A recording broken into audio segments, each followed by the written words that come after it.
Allah. Sayyidina Umar itu masuk Islam itu gara-gara dengar adiknya baca Toha, ma anzalna alikal qur'ana litashqa illa tadhkiratal liman yakhsha tanzilam mimman khalaqal arda was samawati ula ar-rahmanu alal arsis tawa. Itu dia ma huwa bikalamil basar, tidak mungkin seperti ini karangan manusia, itu tidak mungkin. Akhirnya dia Islam.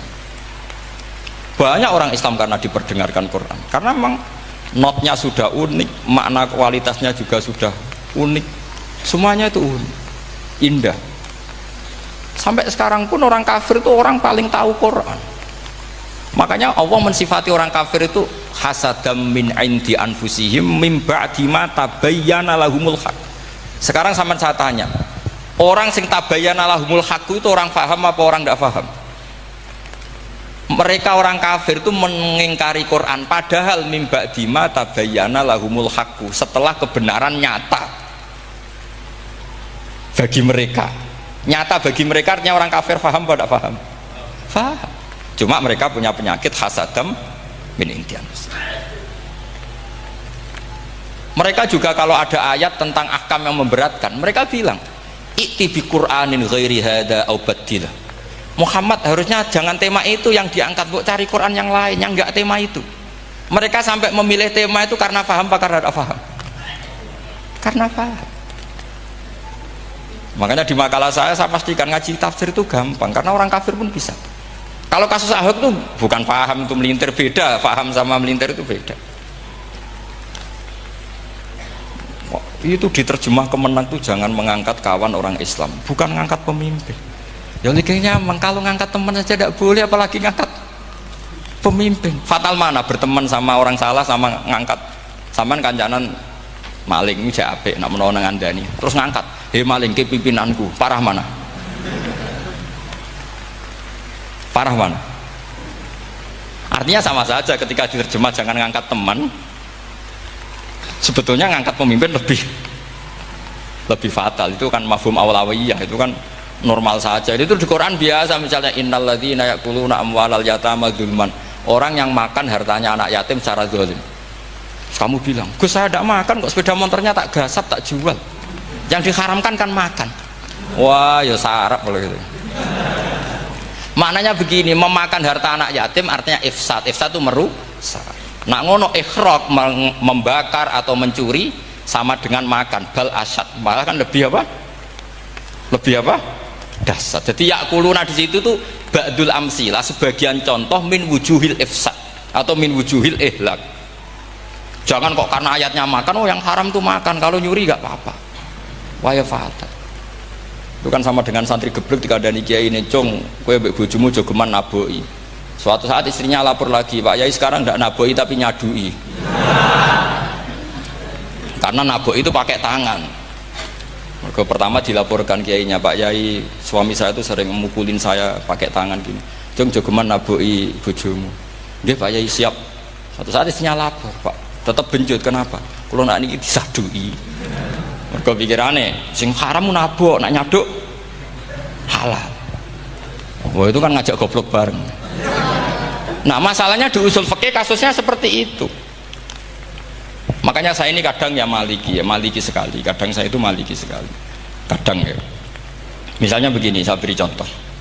Ini yang kisah nyata ya. Ada seorang Arabi datang ke Rasulullah. Ya, tadi kan teman-teman minta juga ilmu hadis ya. Ini satu paket saja. Itu tadi, nanti kalau sampean kasih lalim enggak, itu sudah ada urusan saya tadi. Nunggu orang mati banyak tadi itu. Kalau nunggu, nggak usah nunggu orang mati, sarannya tadi apal tadi. Ya Rasulullah, ahlak tuh. Saya ini orang yang rusak. Wama ahlakaka, lalu yang bikin rusak kamu apa? Qol waqatu imroati fina hari Ramadan. Saya menjima istri saya ketika masih siang. Fina hari Ramadan, siang Ramadan. Walhasil Nabi tidak menyuruh hanya kodok, tapi menyuruh kafaroh. Kafarohnya itu merdekakan budak, atau memberi makan 60 orang miskin, atau puasa berapa? Puasa 60 hari. Atau urut, merdekakan budak, atau puasa 60 hari, atau memberi makan sitina miskin. Oke, kita sepakat. Sepakat ya, hadis itu sahih dan diulang-ulang oleh Ashabus Sunan. Oke, riwayatnya agak masalah. Sekarang kita analisis maknanya.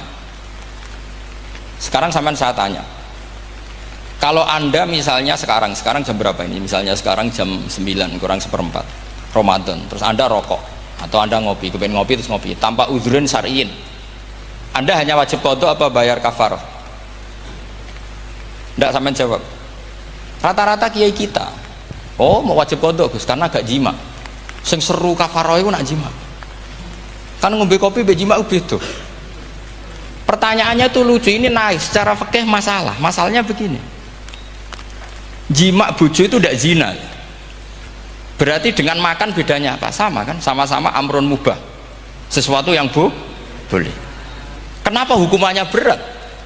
Makanya kata Imam Malik, ndak itu nilainya adalah hadku hurmati Ramadan bi ghairi udhrin syar'iyyin. Makanya kata Imam Malik, siapapun yang makan fina hari Ramadan, iftar apapun fina hari Ramadan bi ghairi udhrin syar'iyyin, maka hukumnya sama dengan jima fina hari Ramadan, karena sama-sama ihlak ifsad hurmata Ramadan bi ghairi udhrin syar'iyyin. Dan ini ilmiah, kamu tidak harus cocok, tapi otak kamu harus percaya. Loh iya kan, beda kan, saya secara nafsu tidak cocok, cek berarti, tapi ilmiah saya setuju.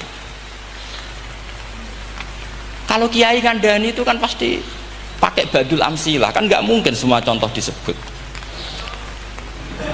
Cong penak melaku jogeman delok wedok iku mari setan. Mboten delok Mbah, nyekel lho malah parah to. Ndak bisa. Makanya ini masalahnya lafaz. Ini kembali ke Imam Syafi'i, bilisanin arabiyyim mubin. Ketika seorang kiai bilang cung jogeman delok cah wedok adalah mengungkapkan al-muharramat, bukan mentaksis yang haram itu hanya melihat. Saya ulang lagi ya, ketika seorang kiai bilang cung jogeman delok wedok sing haram, itu semangatnya adalah melawan keharaman, bukan mentaksis yang haram hanya delok. Itu di Quran normal semua, di semua lugat ya biasa. Itu kan sama seperti misalnya seorang bang ngasih uang cucunya, cung tak kayak duit 100.000, cung gue tuku es, terus kue mendingan nah ragu tuku es haram iki kan ngongkone tuku es lah, kepengen putumu mati kan nyeben 100.000 gue tuku es. Ya mulai dulu istilahnya nak bange ke ibu tuh cung 100.000 gue tuku es, cara wong kuno. Nah, maksudnya gue pokoknya umumnya cak cilik senane es cuma nyebut. Ya sudah seperti itu. Sama seperti Quran menghentikan begini. Ini memang salate yang fikih dulu, yang pokok-pokok. Di antara yang enggak boleh dikawin adalah wa antasma'u bainal ukhtaini illa ma qad salah. Kamu enggak boleh menikahi Sri dan Zainab, kakak beradik. Sudah sepakat nggih? Fi nikahin wahid enggak boleh al jam'u bainal ukhtain. Jadi mbaknya kamu kawin, adiknya kamu kawin fi nikahin wahid. Tapi nak ngeduni boleh, berarti kan dengan waktu yang berbeda. Quran hanya menyebut itu.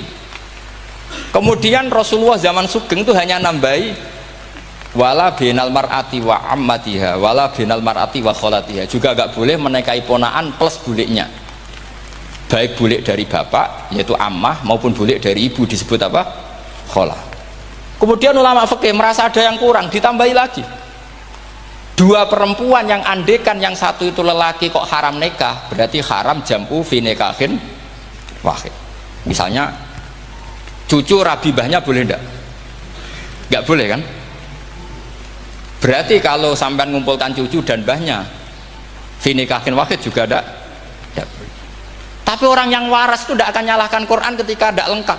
Wa antasma'u binal ukhtain ila ma qad sal, ini tidak lengkap. Yang haram kan tidak hanya jam'u binal ukhtain, termasuk mengumpulkan cucu dan mbahnya. Karena Quran nggak mau dengan logika tidak waras, itu tidak mau. Taruh saja orang itu rata-rata mbahnya kan umur 70 tahun, cucunya umur 17 tahun. Makanya Quran hanya bakas wa antasma'u final ukhtain, karena yang mungkin masih menggugah selera itu dua.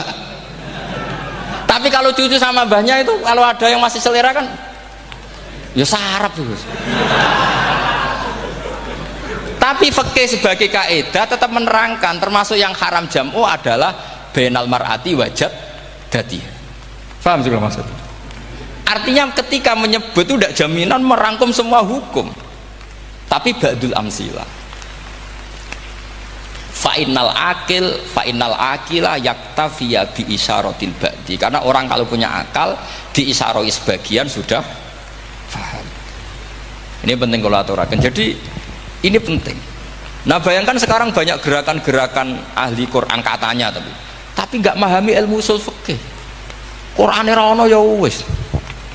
Nang Quran ra ono cerita harame asu, nak ngono asu ya halal. Ora ono Qurane. Sing ra ono iku tekem ora Qurane, kok aneh-aneh kowe.